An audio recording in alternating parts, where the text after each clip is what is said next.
Jeudi 30 mai 2013, bonjour, bonsoir à tous. Bienvenue sur Télé Pluriel, le journal Pulsation, l'essentiel de l'actualité de la journée. À la une de l'actualité, justement, au moins une dizaine de personnes brûlées, dont certaines grièvement, dans un violent incendie dans les locaux du service maritime et de navigation d'Haïti, Semana, qui s'est propagé dans les immeubles voisins. Les dégâts sont considérables. Le Semana totalement détruit. Une vingtaine de véhicules ont été la proie des flammes. Une explosion de substances chimiques entreposées dans les locaux du Semana serait à l'origine du sinistre. C'était la grande foule ce jeudi au parc historique de la Canne à Sucre à l'occasion de la 19e édition de Livres en folie. Dans une ambiance bon enfant, les lecteurs ont fait le plein d'ouvrages à prix réduit. Dans l'actualité internationale, le président syrien Bachar al-Assad a admis implicitement avoir reçu de son allié russe des systèmes sophistiqués de défense antiaérienne. Dans une déclaration publiée ce jeudi, une mesure qui vise à dissuader toute intervention étrangère dans la guerre en Syrie. Les deux groupes armés les plus puissants du Honduras ont conclu une trêve mardi offrant la paix au gouvernement en échange de programmes favorisant leur réinsertion sociale et leur employabilité. Avec 91 meurtres pour 100 000 habitants, le Honduras est considéré comme l'un des pays les plus violents au monde. Et puis en sport, l'autre sanction pour le directeur sportif du Paris Saint-Germain, Leonardo, a écopé de 9 mois fermes de suspension pour avoir donné un coup d'épaule à l'arbitre du match face à Valenciennes le 5 mai dernier. Le club est lui frappé d'une pénalité de 3 points avec sursis pour la prochaine saison. Tennis, Roland Garros, 6-2, 6-0, 6-2. Novak Djokovic n'a fait qu'une bouchée de Guido Pella ce jeudi. Grigor Dimitrov attend le Serbe pour un troisième tour qui sera le premier grand test de son tournoi. Dimitrov qui avait défait le numéro 1 mondial au Masters 1000 de Madrid. Voilà, mesdames et messieurs, pour le menu du journal.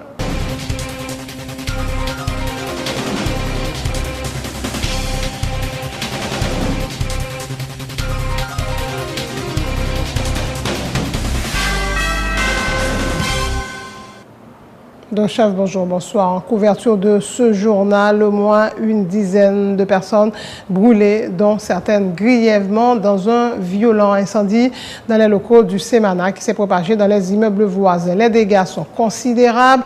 Une vingtaine de véhicules ont été la proie des flammes. Le service maritime et de navigation d'Haïti totalement détruit. Une explosion de substances chimiques entreposées dans les locaux du Semana serait à l'origine du sinistre. Reportage Emmanuel Paul. L'incendie s'est déclaré aux environs de 11 h du matin ce jeudi dans les locaux du service maritime et de navigation Semana et s'est propagé dans d'autres bâtiments voisins. Une dizaine de personnes ont été brûlées, dont plusieurs grièvement. Aucune information n'est pour l'instant disponible sur des pertes en vies humaines qui auraient été enregistrées, mais les dégâts matériels sont considérables, selon le directeur général de l'autorité portuaire nationale, Alix Célestin.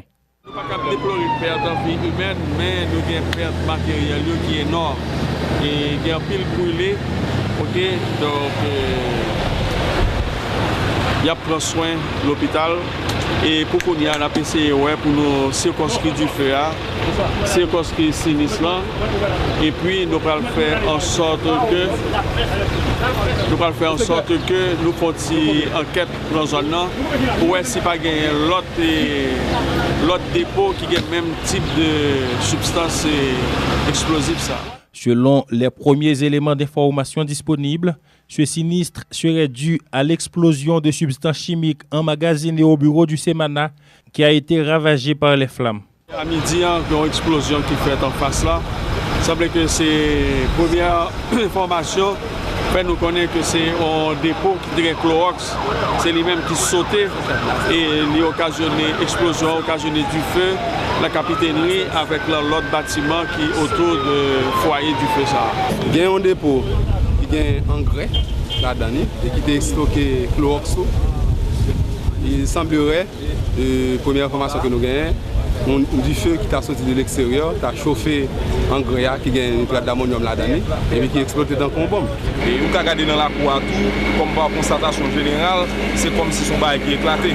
Il carbonise une belle partie dans l'autre façade sud du bâtiment qui est logé et pratiquement c'est Semana. des marchandises et une vingtaine de véhicules stationnés devant le Semana ont été également la proie des flammes.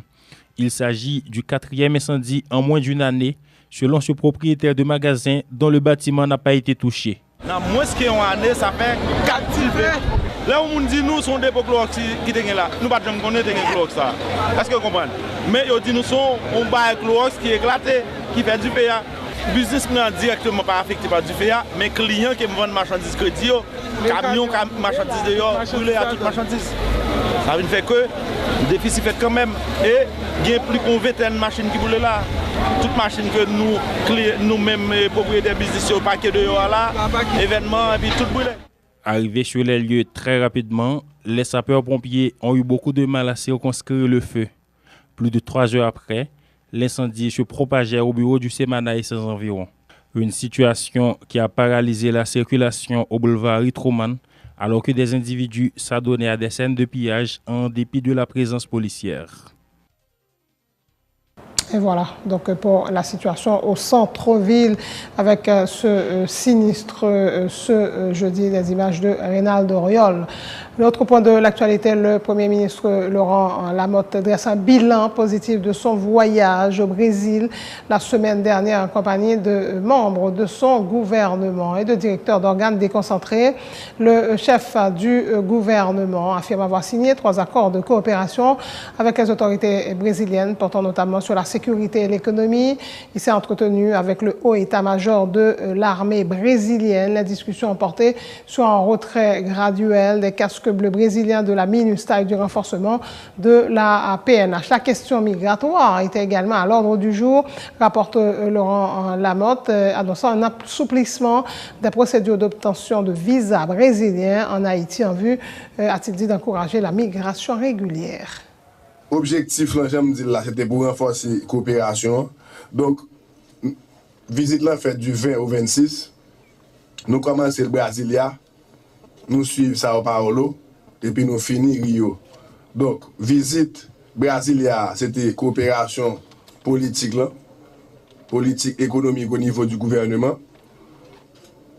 Ensuite, le dans Sao Paulo, pratiquement, nous rencontrons, c'était dans coopération investissement, donc commercial là.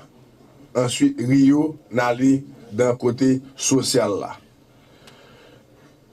Et Brasilia, bien entendu, tout, n'allait dans le côté de l'énergie, côté que nous discutons de projet Artibonite 4CA. Visite ça a été axée sur 2 points principaux. Premier point, c'était travailler avec nous, connaissons que le Brésil, qui est une composante dans le ministère aujourd'hui. Et le Brésil lui-même, graduellement, l'a réduit effectivement le ministère.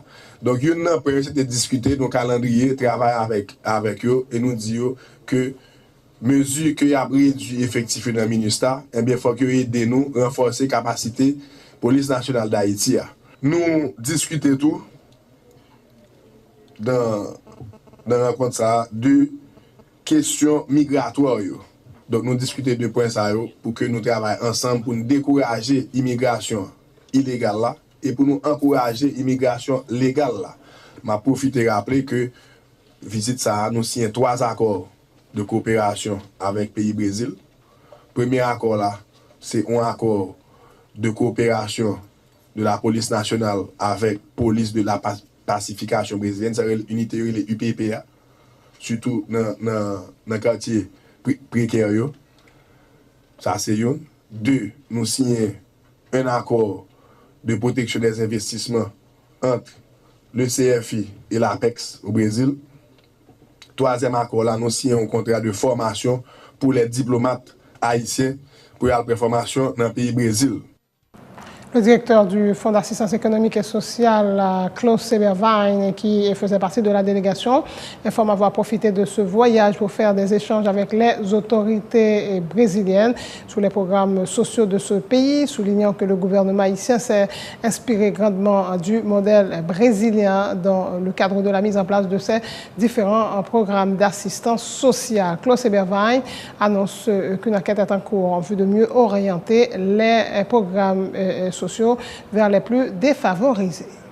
Et objectif et voyage que nous avons fait, c'est dans le cadre suivi et accord d'assistance technique et de suivi que nous avons avec le Brésil. Nous avons tout programme ça, que la nouvelle administration ça a mis, programme innovant, ça, cash transfert, cantine mobile, etc. Et il fait partie d'un vaste programme qui était inspiré dès le début de l'administration Atelier sur le programme Brésil. Là. 4 voyages, sont suivis, sont échanges d'expériences que nous avons fait. Et par exemple, nous connaissons qu'un programme qui a fait 1 an là, c'était en mai de l'année 2012. Et maintenant, nous avons fait des suivis avec eux, nous avons fait un échange d'expériences, nous avons montré qui ça fait nous-mêmes, nous avons regardé nous-mêmes qui ça a avancé. Et nous avons suivi la stratégie, et notamment nous avons le PAA, le programme d'acquisition alimentaire, côté que nous-mêmes, il y a tout un gros département qui est occupé de achats locaux. Donc, tout programme social que vous faites, il y a 50 droits là, même dans le même programme, ça il y a 13 là, il y a 50 droits. Mais que toujours appuyé sur l'achat locaux. Un petit peu même stratégie que nous avons mis ici, mais il est toujours bon que nous, une fois de temps en temps, une fois chaque 2 mois, ou aller ou le suivre, mais ça c'est dans le cadre de programme, ça, dans le cadre de suivi ça que nous allons. Nous-mêmes actuellement, on est passé dans une phase où on a fait des enquêtes socio-économiques pour que nous fassions ciblage plus précis, pour nous faire ciblage de la pauvreté pour bénéficier de nous, pour nous joindre de manière précise à travers une enquête socio-économique que nous faisons. Et pour sa part, le directeur du CFI, Georges-Andy René, rapporte avoir mis l'accent sur les avantages qu'offre Haïti aux investisseurs étrangers lors des échanges avec des entrepreneurs brésiliens. Il annonce la visite prochaine d'une délégation d'hommes d'affaires brésiliens en Haïti. Et au niveau du CFI, nous signons un accord de collaboration, un accord de coopération avec l'agence brésilienne qui est responsable pour faire promotion investissement privé au pays Brésil, investissement privé et investissement porté sur l'exportation. Donc CFI accompagne la délégation ça pour les renforcer. Coopération que nous avons avec l'APEX Brésil pour nous capables ensemble et mettre et faut nous ensemble pour nous capables de faire des missions conjointes pour nous capables de recevoir en Haïti des délégations d'hommes d'affaires brésiliens, d'investisseurs brésiliens qui remet investir en Haïti. Donc pour la compagnie brésilienne, Haïti vient tourner en sorte d'opportunité pour venir établir ici. Pour rentrer dans des opérations de production, pour le produit et ça vendre en Haïti, pour être capable de réexporter vers le marché pour nous-mêmes nous accès préférentiel. C'est un premier élément, accord de coopération que nous signons avec APEXA, c'est comment nous sommes capables de mettre ensemble des investisseurs brésiliens avec des opérateurs haïtiens pour être capables de monter des opérations de production nationale en Haïti pour capable réexporter vers le marché côté que Haïti a encore accès préférentiel. Sans transition, des milliers d'écrivains, de libraires et de lecteurs ont participé ce jeudi à la 19e édition de la Foire du Livre, Livre en Folie au Parc historique de la Canne à Sucre. Plus d'une centaine d'auteurs étaient en signature pour plus de 1400 titres. Dans une ambiance bon enfant, les lecteurs ont fait le plein d'ouvrages. Je salue l'initiative qui, d'ici, encourage à la fois la lecture et la production littéraire haïtienne. Ils appellent à la pérennisation de l'événement, soulignant que par la lecture, jeunes et vieux peuvent continuer à meubler leurs esprits. Suivez.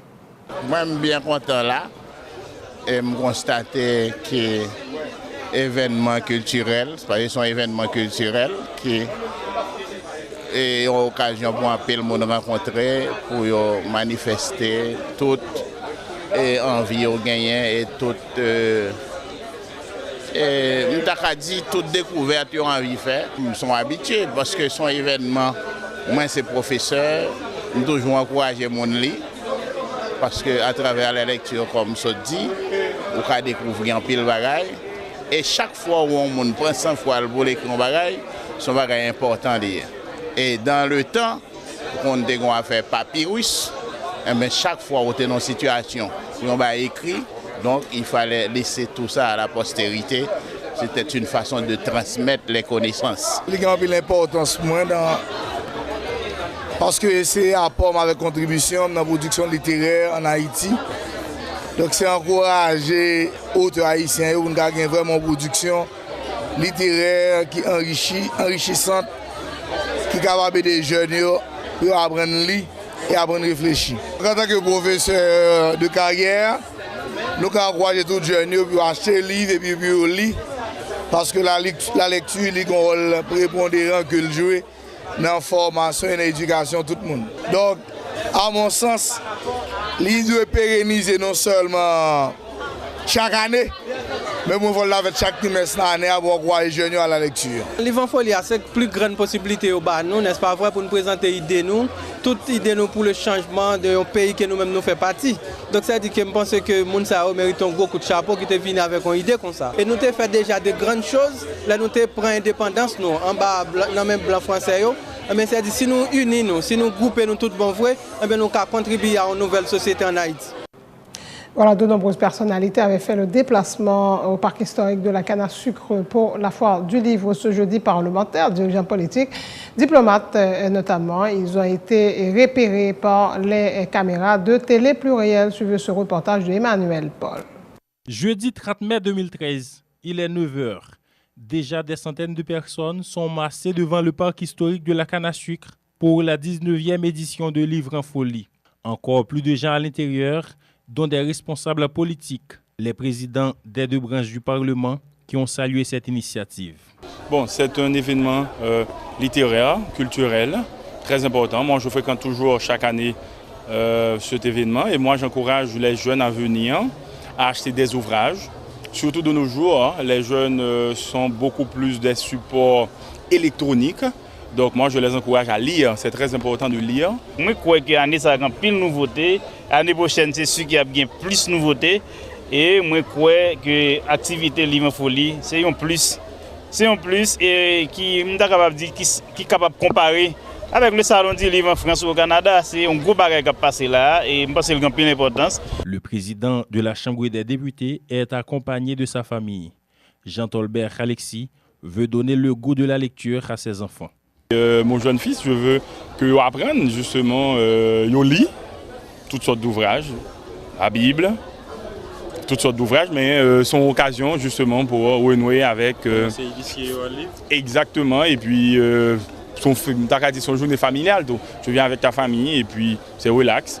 Et puis c'est bien parce qu'on n'a pas vraiment de temps des fois. Quand on est président de la Chambre, il nous manque de temps pour pouvoir sortir avec notre famille. L'ex-candidate à la présidence, Myrlande Hippolyte Maniga, fait partie des auteurs en signature. Pour elle, cet événement permet de conscientiser les jeunes sur l'importance du livre.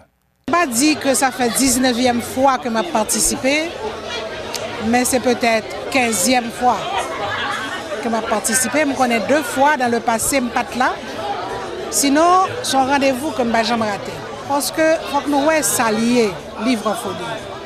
C'est la fête du livre, c'est la fête de la lecture, c'est la fête de la culture. Que c'est ouvrage théorique, que c'est histoire, que c'est roman, c'est la culture, c'est la lecture. Et nous constatons dans le pays d'Haïti, nous lisons de moins en moins. Donc, c'est bon que chaque année, Unibar, avec le Nouvelliste, ils ont organisé ça et pour stimuler les gens, pour les acheter. Un peu plus loin, l'ambassadeur du Canada en Haïti, Henri-Paul Normandin. Il se félicite de la qualité des ouvrages en signature. Vous savez, quand je suis arrivé en Haïti, l'une des activités que j'ai faites tôt dans mon arrivée ici, c'était de venir à Livre en folie. J'avais déjà été très impressionné de voir l'intérêt des gens et surtout des jeunes envers la lecture. Alors, avec cette édition encore aujourd'hui, c'est une belle occasion de voir toute la créativité littéraire aussi, politique, poétique et tout, d'Haïti s'exprimer. Et c'est surtout très agréable de voir des jeunes qui circulent ici et qui s'intéressent à la littérature et aux idées. Pour la 19e édition, 129 auteurs signaient 1436 titres. Livre en folie est une initiative du journal Le Nouvelliste, supportée par la Uniboc. L'écrivain haïtien Lionel Trouillot, l'écrivain à succès, était l'invité d'honneur de Livre en folie cette année. Il avait plusieurs titres en signature, dont son dernier né, Le doux parfum des temps à venir, paru il y a à peine 2 mois. L'écrivain a salué le support du public et son engouement pour la lecture, ce qui, dit-il, constitue une source de motivation pour l'auteur. C'est également l'avis du docteur Ronnie Gillot, qui parle de Livre en folie comme un rendez-vous unique extraordinaire, après avoir présenté un ouvrage sur Gary Coney l'an dernier. dernier. Dr Gillot a signé cette année Roger Lafontan ou la destinée tragique d'un fauve politique, tour à tour Lionel Trouillot et Ronnie Gillot. Moi, c'est un plaisir que bon reconnaissance de travail ou fait, la reconnaissance de la carrière dans le pays, c'est un bagage qu'on respecte. Et je pense que ça qui est bien important, c'est pas tellement reconnaissance en lui-même, son fidélité pour gagner. Et je pense que la majorité écrivains, auteurs qu'il a, il y a un bon respect pour le public là, qui fait des placements, vient acheter des livres. Ce n'est pas parce qu'on écrit comme on est obligé de lire soit écrit. Donc là, on lit soit écrit, il faut qu'on respecte. Pour ça, en souhaitant que soit écrit, il permet que nous ayons une discussion sur une série de problèmes dans la vie. Ah, je ne sais pas, de toute manière. Je ne vais pas songer parce qu'il y a plusieurs. Il y a plusieurs, il y a un livre pas, mais puis il y a un livre collectif que je co-dirige avec l'autre monde. Et donc, une bonne quantité que je ne vais pas de mémoire citer. Est-ce que vous avez une nouvelle qui fait paraître dans l'édition de l'École? Oui, bien sûr. Il y a le Doux Parfum des temps à venir, qui sont un livre qui sorti il y a 2 mois de ça. Et puis, il y a bien sûr livre collectif écrit pour conjurer la honte que je me dirige avec Chantal Kenol. Et puis, livre Le prix du Jean-Claudis que je me dirige avec Pierre Buteau, qui c'est des livres qui fait paraître. C'est un événement vraiment très intéressant, Livre en folie. Il réunit un paquet de lecteurs qui sont intéressés à lire et les inciter en pile jeune tout et en pile monde à écrire. Et c'est dans le contexte ça que moi que chaque année, il faut qu'on ait un rendez-vous ça, c'est un rendez-vous unique, mais vraiment extraordinaire. On a toujours aimé la donne. L'année dernière, j'ai fait peut-être beaucoup de bruit avec mon livre sur Connie et Gary Connie. Année ça, je suis venu avec un autre acteur, c'est Roger Lafontan, que je considère comme un fauve politique et qui a eu une fin tragique. Le titre du livre, c'est Roger Lafontan ou la destinée tragique d'un fauve politique. Un fauve politique, c'est un opportuniste qui se promène dans une forêt à la rencontre, à la recherche de sa proie. C'est un prédateur. Et quand le fauve politique rencontre sa proie, qui est un pouvoir, soit faible ou bien soit qui nécessite son appui, il s'y accroche. Et parfois, pour s'y accrocher, il s'oblige à des excès de langage ou d'action. C'est la fin de ce journal. Le rappel des titres, au moins une dizaine de personnes brûlées, dont certaines grièvement, dans un violent incendie dans les locaux du service maritime et de navigation d'Haïti qui s'est propagé dans les immeubles voisins. Les dégâts sont considérables. Le SEMAN a totalement détruit. Une vingtaine de véhicules ont été la proie des flammes. Une explosion de substances chimiques entreposées dans les locaux du SEMAN serait à l'origine du sinistre. C'était la grande foule ce jeudi au parc historique de la Canne à Sucre à l'occasion de la 19e édition de Livre en folie. Dans une ambiance bon enfant, les lecteurs ont fait le plein d'ouvrages à prix réduit. Le président syrien Bachar al-Assad a admis implicitement avoir reçu de son allié russe des systèmes sophistiqués de défense antiaérienne dans une déclaration publiée ce jeudi, une mesure qui vise à dissuader toute intervention étrangère dans la guerre en Syrie.